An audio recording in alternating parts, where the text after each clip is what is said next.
Binawi na ng lakas CMD, partidong kaalyado ng PDP laban ng administrasyon, ang nominasyon nito sa pagkaalkalde ni Daraga Albay Mayor Carlwin Baldo. Si Baldo ang itinuturong mastermind sa pagpatay sa makakatunggali sanang kandidato sa pagkaalkalde ng Daraga na si Ako Bicol Party List Representative Rodel Batocabe. Para sa kapatid ni Batocabe na si Dennis, naniniwala ang partido na makakasira sa kanilang organisasyon si Baldo, kaya binawi ang nominasyon. Siguro ang iba maglilipatan o mag-withdraw na ng kandidatura nila. Kasi kung puno na yung mga slate namin at wala silang malilipatan at it will run, siguro naman mayroon din magra-run na independent. Siguro sa ganon, mahihirapan sila. Kasi iba pa rin yung may partido ka at may sumusuporta. Hindi pa rin nakukuha ang panig ni Baldo. Patuloy pa nagdadalamhati ang pamilya Batocabe habang nagpapatupad ng dobleng pag-iingat. Hindi pa nga raw pinal kung sino ang hahalili sa kandidatura ng pinaslang na kongresista.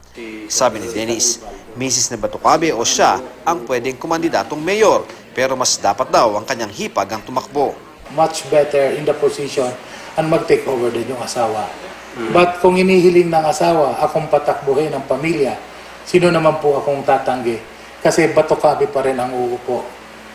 Iboboto pa rin nila si Rodel Batocabe, ang aking kapatid.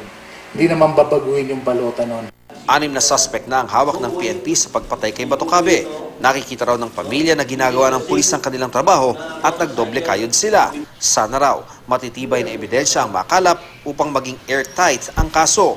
Nanghingi ng sorry ang gunman na si Henry Yuson nang humarap siya sa media sa kasagsagan ng presko ni PNP Chief Oscar Albayalde at DILG-OIC Eduardo Año. Pero giit ng kapatid ni Batocabe, We can accept the sorry, but tatanggapin namin ang pag-apologize niya sa pamilya, but he has to pay for the crime he did. naniniwala rin na nakababatang Batocabe na nasa Daraga pa rin si Baldo. So I hope he is gentleman enough na huwag niyang takasan. Harapin niya ang kaso kung mayroon nang i-file na kaso sa kanya. Ian Cruz, GMA News.